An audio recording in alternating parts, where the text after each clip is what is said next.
दरभंगा प्रमंडल के प्रमंडलीय आयुक्त मनीष कुमार ने दरभंगा मेडिकल कॉलेज अस्पताल के कई विभागों का निरीक्षण किया। वहीं निरीक्षण से हड़कंप मच गया। निरीक्षण के क्रम में प्रमंडलीय आयुक्त कई ओर गए और डीएमसीएच के करीब आधे दर्जन से भी अधिक विभागों का निरीक्षण किया और वहां की स्थिति को देखा। वहीं चल रहे स्वास्थ्य व्यवस्था से लेकर दवाइयों तक की स्थिति को भी देखा और कई महत्वपूर्ण निर्देश दिए। मालूम रहे कि बिहार सरकार के आदेश पर प्रमंडलीय आयुक्त मनीष कुमार ने बुधवार को दरभंगा मेडिकल कॉलेज डीएमसीएच के कई विभागों में पहुंच वहां की स्थिति का जायजा लिया, बारीकियों से निरीक्षण किया। वहीं निरीक्षण से अस्पताल के सभी पदाधिकारी और कर्मियों में हलचल देखने को मिली। वहीं डीएमसीएच के डॉक्टर और वहां के कई कर्मियों की उपस्थितियों को भी देखा गया। कई महत्वपूर्ण रजिस्टर को भी देखा गया। वहां के कार्यरत सभी कर्मियों की उपस्थित लिस्ट को भी मंगाया गया, जिसे काफी बारीकियों से देखा जा रहा था। इसके अलावा डीएमसीएच में इलाजरत मरीजों की इलाज की क्या कुछ व्यवस्था है, इन तमाम स्थिति से अवगत भी हुए। निरीक्षण के संबंध में हमने डीएमसीएच के अधीक्षक डॉक्टर अलका झा से बात की तो उन्होंने कहा कि सरकार के निर्देश पर प्रमंडलीय आयुक्त का निरीक्षण था और इमरजेंसी में आउटडोर में सभी विभागों में जाकर निरीक्षण किया है। चिकित्सकों और पैरामेडिकल कर्मियों की उपस्थिति की जांच की गई है। दवा की क्या कुछ उपलब्धता है उसकी जानकारी भी ली गई है। इसके बारे में रिपोर्ट मांगी गई है और इसके अलावा पैथोलॉजिकल सेवा में मरीजों को क्या कुछ सेवा दिया जा रहा है उसका विवरण और किन किन लोगों को क्या कुछ जांच हुआ, इन तमाम बातों का विवरण दिया गया है। जी मैम, अभी क्या ये सरकार के निर्देश पर प्रमंडलीय आयुक्त का निरीक्षण का कार्यक्रम था जो सुबह से चल रहा था और 8 बजे से सभी विभागों में जाकर, इमरजेंसी में, आउटडोर में और अन्य विभागों में जाकर निरीक्षण किए हैं। कुछ कुछ पॉइंट्स पर उनका निरीक्षण हुआ है जिसमें चिकित्सकों का और अन्य कर्मियों का, पैरामेडिकल्स का उपस्थिति की जांच की गई है और ओपीडी आईपीडी में जो उपस्थित मरीज हैं और उनसे भी उन लोग शायद बात किए होंगे और हमारे पास दवा की उपस्थिति क्या है उसकी जानकारी, उपलब्धता जो है दवा की उपलब्धता, उसकी स्थिति, उसके बारे में रिपोर्ट मांगी गई है और पैथोलॉजिकल सेवाओं की क्या सुविधा हम लोग दे रहे हैं मरीजों को उसका विवरणी और किन किन लोगों का क्या क्या जांच हुआ है उसकी विवरणी दी गई। उन्होंने जांच के दौरान कुछ बातें कही? नहीं, कुछ बातें नहीं, सभी जगह का निरीक्षण किया। उन लोगों ने रजिस्टर का फोटो वगैरह लिया है और बेसिकली अटेंडेंस के इस पे थे कि सभी लोग जो मौजूद है, उनके जो नहीं है, जो छुट्टी में है, लीव में है, उनका एप्लीकेशन है कि नहीं है, प्रॉपरली साइंड हुआ है या नहीं हुआ है।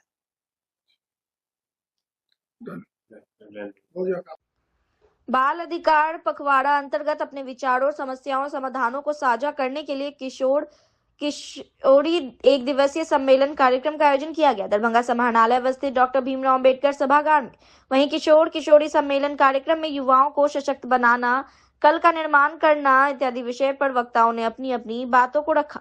वहीं इस मौके पर किशोर किशोरियों के साथ साथ उनके अभिभावकों की भी मौजूदगी बनी रही। वहीं आयोजित कार्यक्रम के मौके पर बोलते हुए वक्ताओं ने कहा कि यदि आप पर किसी भी तरीके के जुल्म या अत्याचार या शोषण हो रहा है तो आप इसका विरोध करें और इसको अनदेखा ना करें। अगर आप रास्ते पर कहीं जा रहे हैं या आपके साथ दुर्व्यवहार होता है या कुछ गलत होता है तो आप हेल्पलाइन सेंटर में कॉल करें। सभी किशोर किशोरियों को कहा गया कि आप सशक्त बने, आप देश के भविष्य हैं और आप में से कौन अधिकारी बनेंगे या नेता बनेंगे, अलग अलग सेक्टर में आप लोगों की जिम्मेदारी होगी। जब आप लोग उम्र के उस पड़ाव पर पहुंचेंगे जहां लिखकर शिक्षित हो जाएंगे तो आप लोग बहुत सारी नौकरियों में जाएंगे। और भी कई बातों को रखकर अपने विचारों को वक्ताओं ने प्रकट किया। तो आप इस नंबर पे कॉल करके इमीडिएटली हेल्प ले सकते हैं। मान लीजिए कि आपको घर में कोई मारा पीट रहा है या घरेलू हिंसा, किसी भी तरह का हिंसा हो गया, बच्चों का जो है 1098, तो उस पे आप लोग एक्टिव होके अपना हेल्प लीजिए। आपके साथ भी दुर्व्यवहार हो रहा है, रास्ते में जा रही हैं, कॉलेज जा रही हैं, कोचिंग जा रही हैं, लड़के अगर पत्तियां कर रहे हैं तो आप उस पर एकदम इमीडिएटली कॉल करके, आप लोग को कल कॉल करके देखिए तो सही, कॉल कीजिएगा तो पता चलेगा कि सही मायने में हेल्प मिल रहा है कि नहीं मिल रहा है। समझ में आ रहा है? अब आप लोग मतलब एकदम सशक्तिकर, मतलब सशक्त बनिए, क्योंकि आप ही लोग के जैसा हम लोग हैं। तो आज देखिए आप जॉब कर रहे हैं, कल आप ही लोग देश का भविष्य है। आप लोग जो बच्चे बैठे हुए, एकता में पता नहीं कि कौन डॉक्टर बनेगा, कौन नेता बनेगा, कौन प्रधानमंत्री बनेगा, आप ही लोग देश के भविष्य है। तो सबसे पहले अगर आप लोग में सशक्तिकरण आता है तो समझिए कि हमारा देश सशक्त हो रहा है। हमारा देश डेवलप करेगा। समझ में आ रहा है आप लोगों को, मेरे प्यारे बच्चों? समझ रही है बात को? तो आप अपने अंदर दृढ़ संकल्प लाइए कि हमें क्या बनना है, कोई दबाव नहीं। अगर आपको जिस क्षेत्र में आगे बढ़ना चाहती है, जो आपके अंदर हुनर है, उस क्षेत्र में आप एकदम बिना झिझक अपने पेरेंट्स के सामने बात रख सकती हैं कि नहीं मुझे यही करना है, मैं इसी में। मान लिया आप मैथ में तेज है और आपको इंग्लिश जबरदस्ती मतलब पेरेंट्स दबाव देकर दिलवा देंगे, तो क्या आप आगे बढ़ पाइएगा? नहीं, ऑब्वियसली एकदम नहीं बढ़ पाइएगा। तो आपको जो आगे करना है, अपना नीड्स को पहचानिए और उसी रास्ते पे आगे बढ़िए, क्योंकि बहुत मतलब कोई भी लक्ष्य बुरा नहीं होता है। अगर मान लीजिए कोई पेंटिंग में ही आगे बढ़ना चाहता है, कोई फैशन डिजाइनिंग में लड़कियां आगे बढ़ना चाहती है, तो आप उसी क्षेत्र में जाइए, आप बहुत अच्छा कर पाइएगा। इसलिए कोई दबाव नहीं दीजिए। आप लोग से भी रिक्वेस्ट है, जो यहाँ पेरेंट्स बैठे थे, आपकी बेटियां जो करना चाहती है उसको बेझिझक करने दीजिए। और हमारी सरकार, बिहार सरकार या भारत सरकार बहुत तरह का स्कीम बच्चों को आगे बढ़ने के लिए लाए हुए हैं, जो सब लोगों ने बताया, उसका भरपूर फायदा लीजिए और आगे बढ़िए। बस मेरी यही आप लोग से मतलब रिक्वेस्ट है कि अपना दृढ़ संकल्प के साथ आगे बढ़िए। Thank you. बढ़ती जा रही है, क्योंकि आपने विरोध नहीं किया, आप बिल्कुल नकारें। ना का मतलब ना, इस सेंटेंस को याद रखिएगा, ठीक है ना? बिना झिझक बुलंद आवाज में नकारें, ठीक है? तब ये कहीं पर जाके आपके साथ रुकिएगा। अब एक बार नकारिए, दोबारा हिम्मत नहीं होगी किसी, ठीक है? तो अपनी झिझक तोड़िए, आगे बढ़िए, स्वयं का मूल्यांकन कीजिए। सहानुभूति और समानुभूति का भी फर्क आप लोगों को बताया है। होता ही है कि लड़कियां बहुत ज्यादा सेंसिटिव होती हैं, तो बहुत ज्यादा सहानुभूति प्रकट करती हैं। सहानुभूति नहीं, अपना भी फायदा सोचिए, है ना? अपना भी फायदा सोचिए। ऐसा नहीं कि अपना नुकसान उठा करके दूसरे को लाभान्वित कर रहे हैं, ठीक है? सहानुभूति और समानुभूति का फर्क समझिए। ऐसा नहीं, होता ही है कि माँ गिर गई तो माँ तो रो ही रही है, बेटी भी रोने लगी। वहां पर क्या होना चाहिए? वहाँ पे हिम्मत से काम लीजिए और माँ को जो फर्स्ट एड देना है, इलाज करवाना है, उसके लिए कोशिश कीजिए। माँ को उठाइए, बिठाइए, जो करना है वहां पर जरूरत है उसको। तो सेंसिटिव भी बहुत ज्यादा होने की जरूरत नहीं, ठीक है? अब हम समापन की ओर बढ़ते हैं। जैसा कि पहले दरभंगा जिला के शोभन स्थित दरभंगा एम्स का भारत के प्रधानमंत्री द्वारा 13 नवंबर को शिलान्यास कर दिया गया। अब इस शिलान्यास के बाद वहां की क्या स्थिति है, क्या कुछ गतिविधि चल रही है, आज हम आपको वहां की तमाम ताजा स्थिति से अवगत करा रहे हैं। दरभंगा एम्स को लेकर कई लोगों में शंका है कि सिर्फ शिलान्यास हो गया है, काम कुछ भी नहीं हो रहा है। इस तरह की बात काफी चर्चा में है। दरभंगा एम्स को लेकर आज BTN न्यूज तमाम गतिविधियों से अवगत आपको करवा रही है। एम्स को लेकर दरभंगा के सांसद गोपाल जी ठाकुर से भी बात की तो उन्होंने कहा कि 13 नवंबर को भारत के प्रधानमंत्री ने दरभंगा पहुंचकर शिलान्यास किया और इस मौके पर लाखों की भीड़ जुटी। सांसद गोपाल जी ठाकुर ने कहा कि यहाँ कंपनी अलॉट कर दी गई है और 1264 करोड़ की लागत से दरभंगा एम्स की राशि अब इसमें 1700 करोड़ या 2000 करोड़ जो भी लगे, भारत सरकार दरभंगा एम्स समय बने इसके लिए लगा हुआ है और यहाँ कंपनी के लोग भी आ चुके हैं, काम प्रारंभ हो गया है। पहले तो यह बात सामने आई थी कि एम्स को लेकर मिट्टी भराई का काम होगा, लेकिन भारत की सरकार ने कहा मिट्टी भराने की कोई आवश्यकता नहीं है। अब जो शहर जमीन है इस पर पिलर उठाकर हम एम्स का निर्माण करेंगे। वहीं गोपाल जी ठाकुर का दावा है कि हम 2 साल में दरभंगा एम्स का निर्माण कर OPD चालू करवा देंगे। जब BTN न्यूज के संवाददाता सरफराज आलम ने बिजली, पानी और सड़क के बारे में प्रश्न किया तो उन्होंने कहा कि 4 लेन भी बनेगा, बिजली की भी व्यवस्था उसमें होगी। वहीं दरभंगा एम्स निर्माण स्थल पर जब हमारी टीम पहुंची और वहां लोगों से बात किया तो उन्होंने कहा कि वह लखनऊ से आए हैं एम्स का जो निर्माण होने वाला है उसका फोटोग्राफ लेने के लिए। वहीं उन्होंने बताया कि उनकी टीम बहुत जल्द डिजाइन प्रपोजल भी तैयार करने वाली है। देखिए, यशस्वी प्रधानमंत्री नव भारत के विश्वकर्मा परम आदरणीय श्री नरेंद्र भाई मोदी जी स्वयं 13 नवंबर को आप लोगों के बीच आकर के और उसका शिलान्यास किए। यह सौभाग्य दरभंगा का है और दरभंगा एम्स का है। जो वर्चुअल करते सो आकर के किए यहाँ स्थल पर, और हमको लगता है जो लाखों लाख लोग उमड़ गया यहाँ पर, उतना 10 बजे का समय था तब भी, तो यहाँ कंपनी भी अलॉट कर दिया गया है। और जो 15 सितंबर 2020 1264 करोड़ कैबिनेट किए थे, अब उसमें 1700 करोड़ या फिर 2000 करोड़ जो भी लगे, भारत की सरकार तत्परता पूर्वक दरभंगा एम्स 100 समय बने उसके लिए लगा हुआ है। और यहाँ कंपनी के लोग भी आ चुके हैं, इस पर काम प्रारंभ हो गया है, ऐसा मेरा मानना है। शुरुआती काम जो होगा किस तरह से शुरू किया जाएगा? देखिए, पहले था जो इसमें मिट्टी का भराई हम करेंगे। राज्य की सरकार ने निर्णय भी ले लिया था जो हम मिट्टी भर के देंगे, लेकिन भारत की सरकार ने कहा मिट्टी भराने की कोई आवश्यकता नहीं है, अब जो शहर जमीन है उसी पर पिलर उठा करके हम एम्स का निर्माण करेंगे। बिजली पानी की भी आवश्यकता पड़ेगी काम को लेकर, देखिए, किस तरह से? जो राज्य सरकार को करना है उसके लिए जिला प्रशासन हमारा लगा हुआ है तत्परता पूर्वक।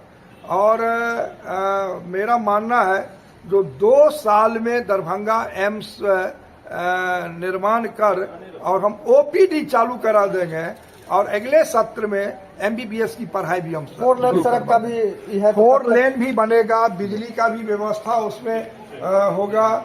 और जितना उसमें एम्स के लिए राज्य सरकार को करना है तो सारा विषय इस एम्स के लिए। वित्त मंत्री सीतारमण आ रहे हैं, आपके सहयोग से दरभंगा में वो आ रहे हैं, क्या कहेंगे, किस तरह की तैयारियां कब आ रही हैं? हमारे देश के यशस्वी वित्त मंत्री आदरणीय श्रीमती निर्मला सीतारमण जी 29-30 मिथिला के केंद्र दरभंगा और मधुबनी रहने वाले हैं, और अनेक संस्थान का विजिट भी करेंगे।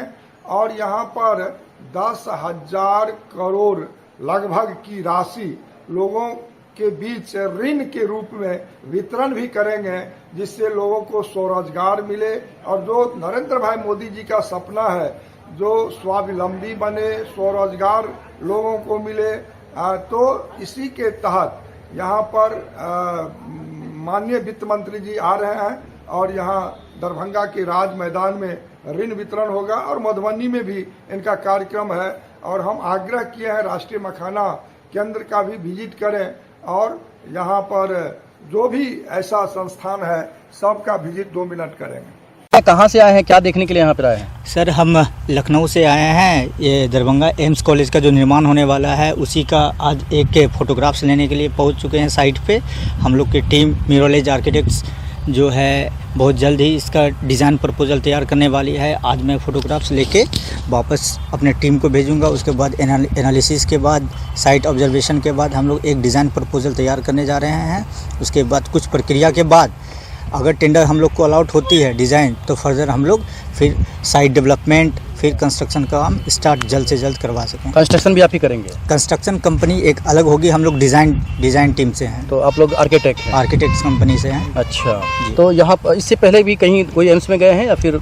हाँ, बहुत सारे एम्स में, जैसे कि अभी पटना एम्स, ये सब का साइट केस स्टडी हम लोग करते हैं। जहाँ दिल्ली एम्स हो गया, पटना एम्स हो गया, जो न्यू एम्स हो गया, केस स्टडी। और ऐसे भी हम लोग की जो फर्म है आर्किटेक्चर कंपनी, वो मेडिकल बेस्ड है। हम लोग मेडिकल कॉलेजेस बहुत सारे बना चुके हैं, जैसे एमपी में ही रिसेंटली हम लोग बना के इनॉग्रेशन करवाए हैं। तो मतलब दरभंगा एम्स के स्थल पे आए हैं अभी? हाँ, अभी जस्ट आए हैं फोटोग्राफ्स लेने के लिए। बस फोटोग्राफ्स लेके आज कहाँ भेजेंगे, क्या करेंगे? ये लखनऊ अपने डिज़ाइन हेड को भेजेंगे। उसके बाद हम लोग डिज़ाइन के लिए फर्दर। तो किस तरह का यहाँ डिज़ाइन मतलब करना है? ये तो sir facility world class facility होगा। इसमें सारा इंफ्रास्ट्रक्चर होगा, जैसे कि सारा लेटेस्ट मॉडर्न आर्किटेक्चर इन्वॉल्व होगा इसमें। जहाँ तक हो सके कि मैक्सिमम हम लोग इसमें इनपुट देंगे कि वर्ल्ड क्लास फैसिलिटी हो। और जैसे इसमें सारा व्यवस्थित होगा, सीवरेज सिस्टम हो गया, सीवरेज लाइन हो जाएगा, वाटर डिस्पोजल सिस्टम हो जाएगा, जीरो एनर्जी कंजर्वेशन हो जाएगा, सोलर सिस्टम हो जाएगा। सारा चीज़ मिनिमम हम लोग ट्राई करेंगे कि हम लोग बाहर से आउटपुट कम लेके जितना हो सके इसी साइट पे ही ऑन साइट इसका डिस्पोजेबल सिस्टम हम लोग करने वाले हैं। क्या पता चला है किधर मतलब इसका ज़मीन? हाँ, यहाँ आने के बाद जानकारी मुझे ये मिली है कि रोड के जो अभी हम जहाँ जिस जगह से खड़े हैं, रोड के दाहिने साइड एम्स का ज़मीन नहीं है। एम्स का टोटल एरिया रोड के लेफ्ट साइड है, जहाँ से हम अभी बोल रहे हैं। हाँ, तो आपका जो हाथ है वो तो दाहिना जा रहा है ना उधर? ये लेफ्ट हुआ। हाँ ये लेफ्ट हुआ। हाँ। लेफ्ट साइड ये एम्स का पूरा प्लॉट खाली है, जिसमें से अभी हम ऑब्जर्व देख पा रहे हैं कि काफ़ी गंदगी मतलब पॉलीथीन वगैरह फैले हुए हैं। क्या नाम है आपका? मेरा आर्किटेक्ट सोनू बसाक नाम हुआ।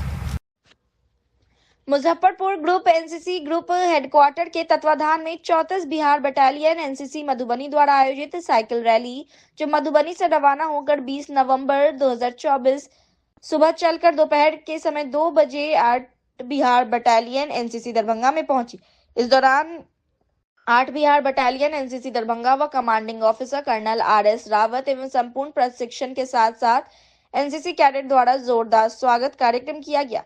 8 बिहार बटालियन एनसीसी के कमान अधिकारी कर्नल आरएस रावत ने बताया कि इसकी शुरुआत 34 बिहार बटालियन मधुबनी के द्वारा 20 नवंबर को हुई। यह साइकिल मुजफ्फरपुर ग्रुप के अंदर सभी बटालियन जाएगी। 20 नवंबर को मधुबनी से चली थी और दरभंगा पहुंची है। आज यानी 21 नवंबर को दरभंगा से चलकर समस्तीपुर को जाएगी। फिर अगले दिन हाजीपुर वैशाली होते हुए मुजफ्फरपुर ग्रुप हेडक्वार्टर में 24 नवंबर को एक साथ एनसीसी दिवस मनाएगी। अपने एकता, अनुशासन और साहस का परिचय देते हुए लोगों में जागरूकता फैलाएगी, ताकि हमारा देश स्वच्छ और स्वस्थ बने और एकत्रित रहे। इसी लक्ष्य को लेकर साइकिल ले ली, जिसकी अगुवाई सूबेदार मेजर के बहादुर आले के साथ सेकंड ऑफिसर शिवानंद प्रसाद, जीसीआई कुमारी निधि कर रहे हैं। मुख्य अतिथि के रूप में नगर विधायक संजय सरावगी ने बताया कि राष्ट्र में एनसीसी का अहम योगदान है। यह फौज की टुकड़ी हमेशा देश के साथ खड़ी रहती है, चाहे जैसी भी संकट की घड़ी हो। समय समय पर जागरूकता अभियान भी चलाते रहते हैं, ताकि हमारा समाज अच्छी राह पर चले। मैं हमेशा एनसीसी कैडेट को देखते रहता हूं कि वह पढ़ाई के साथ साथ सामाजिक कार्यों में भागीदारी लेते हैं और समाज में आगे आने की चेष्टा रखते हैं। इस कार्यक्रम में जिला यातायात पुलिस निरीक्षक कुमार गौरव एवं उनकी टीम का अहम योगदान रहा है, जो शहर के बीचों बीच साइकिल यात्रा को लाना एवं शहर से बाहर निकाला। इस कार्यक्रम को सफल बनाने में 8 बिहार बटालियन एनसीसी बटालियन के सभी कर्मचारी का सहयोग रहा और विभिन्न विद्यालयों महाविद्यालयों के एनसीसी पदाधिकारी का महत्वपूर्ण योगदान रहा। बुलाया और मधुबनी से मुजफ्फरपुर तक की इस एकता रैली के लिए आज दरभंगा में पड़ाव है। मैंने सभी से परिचय भी किया। एकता और अखंडता के लिए यह रैली आयोजन की गई है। जो भी इस रैली में हमारा कैडेट पार्टिसिपेंट कर रहे हैं या पदाधिकारी हैं, उनको बहुत बहुत धन्यवाद। आप इसको सामान्य साइकिल चलाना ही मत सीख, आप ही का चयन क्यों किया गया? क्योंकि आप औरों से कुछ अलग थे और अलग के साथ साथ एक बड़ी ही महती जिम्मेवारी आपको दी गई कि कैसे इसका पूरे इस रैली में आप एकता और अखंडता का संदेश लेकर इस पूरी रैली को संपन्न करने वाले हैं। एनसीसी के कैडेट, एनसीसी के सारे पदाधिकारी अपनी महती भूमिका अच्छी तरह निभाते हैं। हमारा उद्देश्य ही एनसीसी का अनुशासन, एकता, यही एनसीसी का संदेश भी है। हमारे बच्चे अनुशासन में हो, एकता के और भाईचारा का संदेश, यही एनसीसी का संदेश है और इसी को लेकर एनसीसी आगे बढ़ रही है। अभी आरएस रावत साहब बता रहे थे कि दिल्ली में जो परेड होती है उसमें दरभंगा की महती भूमिका, यहाँ के हमारे कैडेट जाते हैं। मुजफ्फरपुर से संगीत के कार्यक्रम में भी यहाँ से जाते हैं और मैं अभी संगीत का कार्यक्रम देख रहा था। यह मिथिला की संस्कृति और देशभक्ति की भावना से ओतप्रोत यह सांस्कृतिक कार्यक्रम था। इसके लिए मैं जो भी पार्टिसिपेट कर रहे हैं भाइयों और बहनों, सबको बहुत बहुत धन्यवाद देना चाहता हूं। ऐसे ही कार्यक्रम आयोजित होते रहें और हमारा एनसीसी ऐसे ही आगे बढ़े और बच्चों को देश प्रेम की भावना भी जगाए। माननीय प्रधानमंत्री आदरणीय नरेंद्र मोदी जी, आप लोगों ने देखा होगा प्रत्येक दीपावली या बड़ा आयोजन वो सेना के जवान के बीच में ही गुजारते हैं, बॉर्डर पे ही गुजारते हैं। वो क्यों ऐसा गुजारते हैं? क्यों?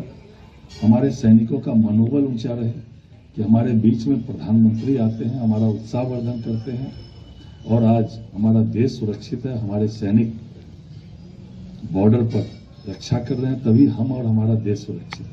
और आदरणीय प्रधानमंत्री जी उनके भावना को, उनको और मजबूत करने के लिए प्रत्येक दीपावली में आप देखते होंगे, प्रत्येक दीपावली में उनके बीच ही जाकर बिताते। चाहे और भी कोई पर्व है तो किसी न किसी बॉर्डर पे सैनिकों के बीच में वो अपना समय देते हैं। वो इसलिए देते हैं हमारे सैनिक का और उत्साहवर्धन हो और अच्छे से वो अपनी ड्यूटी निभा सके।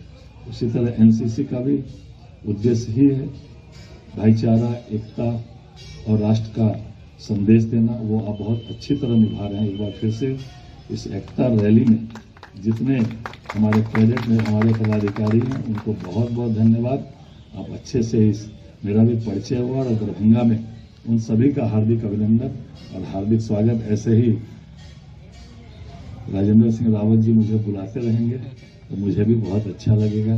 चलिए, बहुत बहुत धन्यवाद। संजय सरावगी जी, नगर विधायक दरभंगा, स्कूल एवं कॉलेज से आए हुए एसोसिएट एनसीसी ऑफिसर्स लेफ्टिनेंट ममता रानी, लेफ्टिनेंट अभय, मुकेश, जीसीआई निधि, पीआई स्टाफ, सिविल स्टाफ और उपस्थित कैडेट्स, आप सभी का इस साइकिल रैली के फ्लैगिंग ऑफ आयोजन में हार्दिक स्वागत करता हूं। आज मुजफ्फरपुर ग्रुप के सौजन्य से साइकिल रैली के फ्लैगिंग ऑफ कार्यक्रम के शुभ अवसर पर हम सभी के बीच मुख्य अतिथि के रूप में श्री संजय सरावगी जी का होना हम सभी के लिए अत्यंत सम्मान और गर्व की बात है। मैं 8 बिहार बटालियन की ओर से आपका धन्यवाद करता हूं। जैसा कि आप सबको विदित है कि यह cycle rally Madhubani 34 Bihar battalion से शुरू हुई और कल हमारे पास पहुंची थी।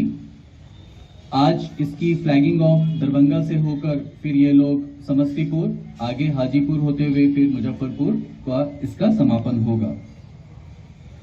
ये रैली केवल साइकिल चलाना ही नहीं बल्कि एकता और ताकत, यूनिटी एंड स्ट्रेंथ का संदेश देती है।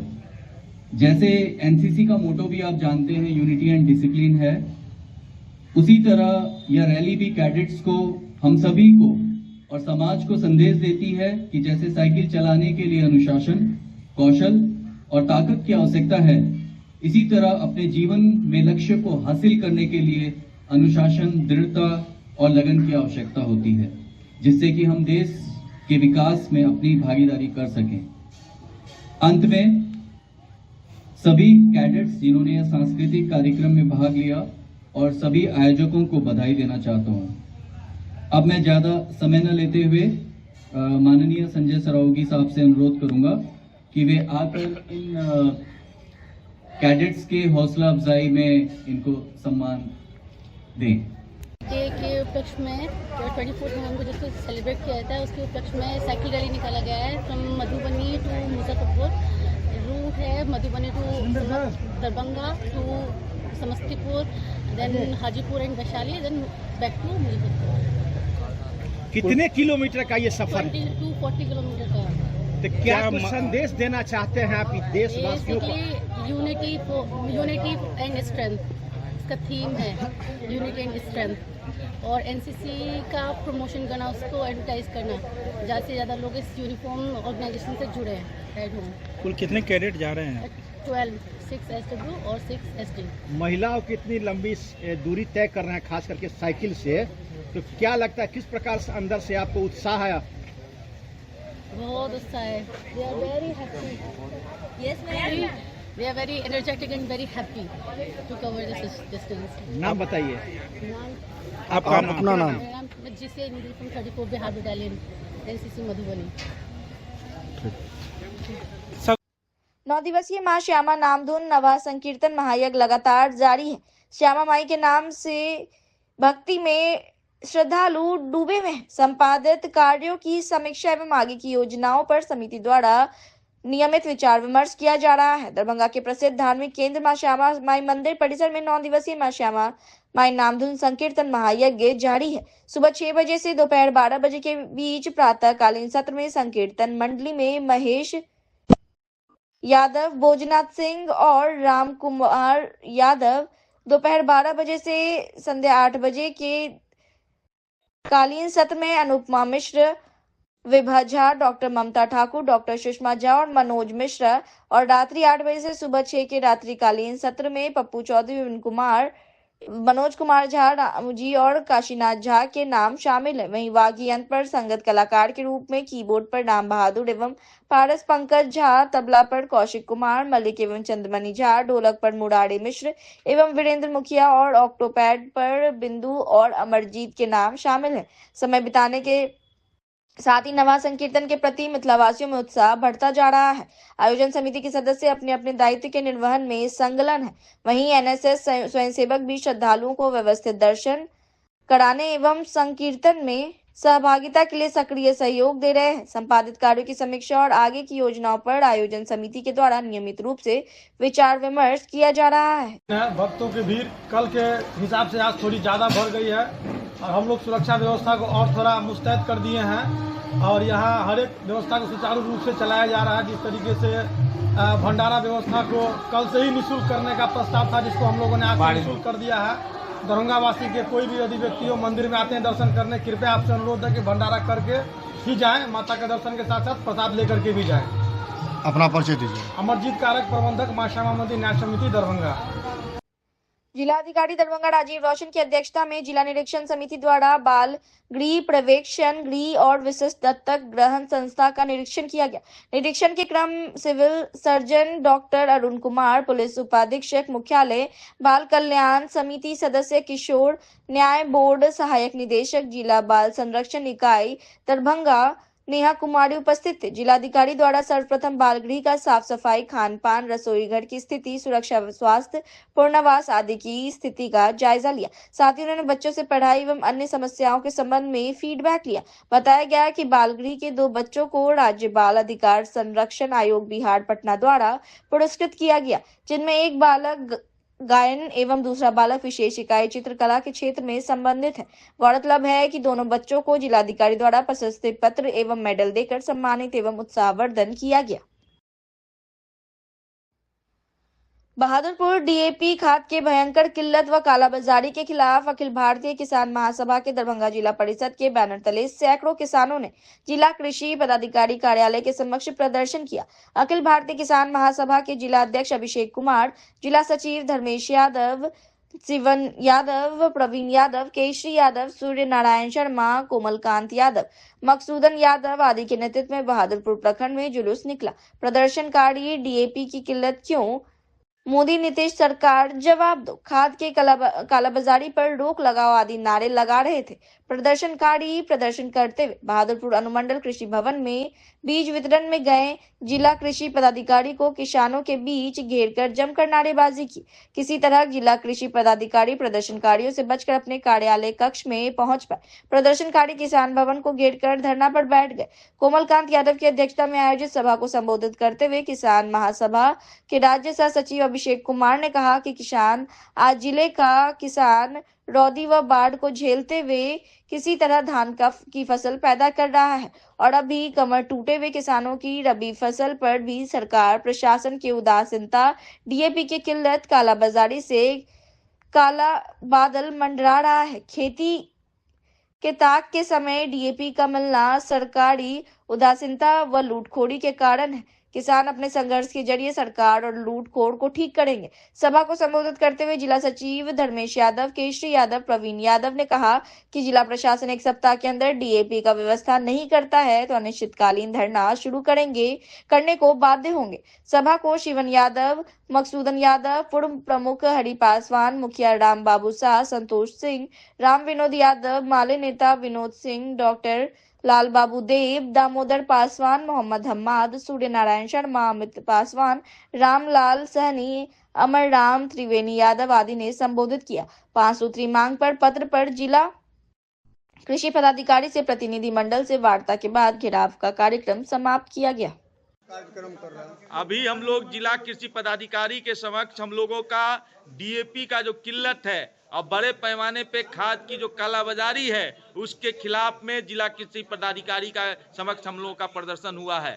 हम इस प्रदर्शन के माध्यम से जो मोदी और नीतीश सरकार की डबल इंजन की जो सरकार है, जो किसानों को आज खेती के ताक के समय, जब रबी बुआई का समय है, उस समय डीएपी की जो भयंकर किल्लत है, आज पूरे मार्केट में डीएपी उपलब्ध नहीं है। अगर उपलब्ध है तो 800-900 अतिरिक्त रुपया लेकर के जो 1350 का डीएपी है, 2000, 2200, 2500 रुपया में जो डीएपी मिल रहा है, ये बड़े पैमाने पर जो डबल इंजन की सरकार में घुसखोरी, लूटखोरी चल रही है, इसके खिलाफ हम दरभंगा जिला के किसानों ने प्रदर्शन किया है। हम जिला कृषि पदाधिकारी को ये अल्टीमेटम देने आए हैं कि किसानों की हालत बहुत दयनीय है। आप सब लोग जानते हैं कि रौदी का मौसम में किस तरह से धान का फसल पैदा किया है, बिना सरकारी सुविधा के, बिना पटवन का किसी तरह लोगों ने कहिए कि धान की फसल को उपजाया है। और आज और इस पूरे दरभंगा के इलाके में एक तरफ बाढ़ ने तबाही किया, दूसरी तरफ सुखाड़ ने तबाही किया। और इस समय जब गेहूं की बुआई का समय है, रबी फसल का बुआई का समय है, उस समय खाद का न उपलब्ध होना उनके ऊपर भयंकर असुरक्षा की स्थिति है। और इसलिए हम इस प्रदर्शन के माध्यम से जिला प्रशासन और सरकार को अल्टीमेटम देना चाहते हैं कि अविलंब डीएपी खाद का उपलब्ध कराए, किसानों के साथ खड़ा हो और किसानों के रबी बुआई की जो असुरक्षा है इसको हल करे। और जो बड़े पैमाने पे कालाबाजारी हो रही है, जिले में डीएपी खाद नहीं, जिला प्रशासन और जिला कृषि पदाधिकारी कह रहे हैं कि नहीं है, लेकिन 2000, 2200, 2500 में कैसे मिल रहा है, ये जवाब डीओ को देना पड़ेगा। ये लूटखोरी चल रही है, इसके खिलाफ हम लोगों ने प्रदर्शन किया है। अभी हम लोगों की जिला कृषि पदाधिकारी को से एक हमारा डेलीगेशन मिला है, वार्ता किया है, साथ ही धीरमेश जी इसको पूरा बता देंगे। परिचय अभिषेक कुमार, किसान महासभा जिलाध्यक्ष। आप लोग कर रहे हैं आज अखिल भारतीय किसान महासभा के नेतृत्व में जिला कृषि पदाधिकारी के समक्ष प्रदर्शन किया गया है। और प्रदर्शन अभी जो रबी बुआई का समय, किसानों का ताक का समय है और खाद बीज किसानों को उपलब्ध नहीं हो रहा है। खाद बीज की लगातार कालाबाजारी हो रही है। डीएपी जो 1350 रुपया सरकारी मूल्य तय है, उसको दुकानदार लोग 2000 रुपये में बेचा जा रहा है। बीज के लिए जब अभी बात हो रही थी डीओ से, तो डीओ ने यह कबूल किया है कि जो बीज, जैसे मसूर का बीज अभी है, एक पंचायत में मात्र 4 लोगों के लिए उपलब्ध कराया जा रहा है और 40 किसान जो है वहां ऑनलाइन कर रहे हैं, तो मात्र 4 लोगों को ही बीज मिल पा रहा है और 36 लोग जो है झुनझुना बजा रहे हैं, उनको बीज नहीं मिल पा रहा है। ये जो सरकार का फिल्योर रवैया है, इससे अधिकारी भी त्रस्त हैं। अभी लगातार खाद की कालाबाजारी हो रही है। खाद की कालाबाजारी का भुक्तभोगी किसान हो रहे हैं, वो झेल रहे हैं। अभी मोदी सरकार, बिहार की नीतीश सरकार किसान विरोधी सरकार है। मोदी सरकार के द्वारा जो विदेशों से जो डीएपी लाया जाता है, उसका जो करार है उसको समाप्त कर दिया है और आने वाले समय में इसकी योजना है कि पूरा देश में डीएपी बंद कर दिया जाए और सिर्फ मिक्सचर से लोग बुआई करें। तो निश्चित तौर पर अच्छी जो फसल है उसकी उम्मीद किसान जो है अब छोड़ रही है। लगातार बीज को लेकर के ब्लॉकों में अभी हाहाकार मचा हुआ है। अभी ब्लॉक कृषि पदाधिकारी के यहाँ किसानों का एक बड़ा भीड़ लगा हुआ है और किसानों को बीज नहीं मिल रहा है। तो निश्चित तौर पर इस बात के लिए किसान महासभा अल्टीमेटम देने के लिए आई है कि भविष्य में भी इस तरह का रवैया अगर सरकार और प्रशासन का रहा तो एक बड़े आंदोलन की शुरुआत होगी और निश्चित तौर पर किसान विरोधी मोदी और नीतीश सरकार को जाना होगा। परिचय अपना। धर्मेश यादव,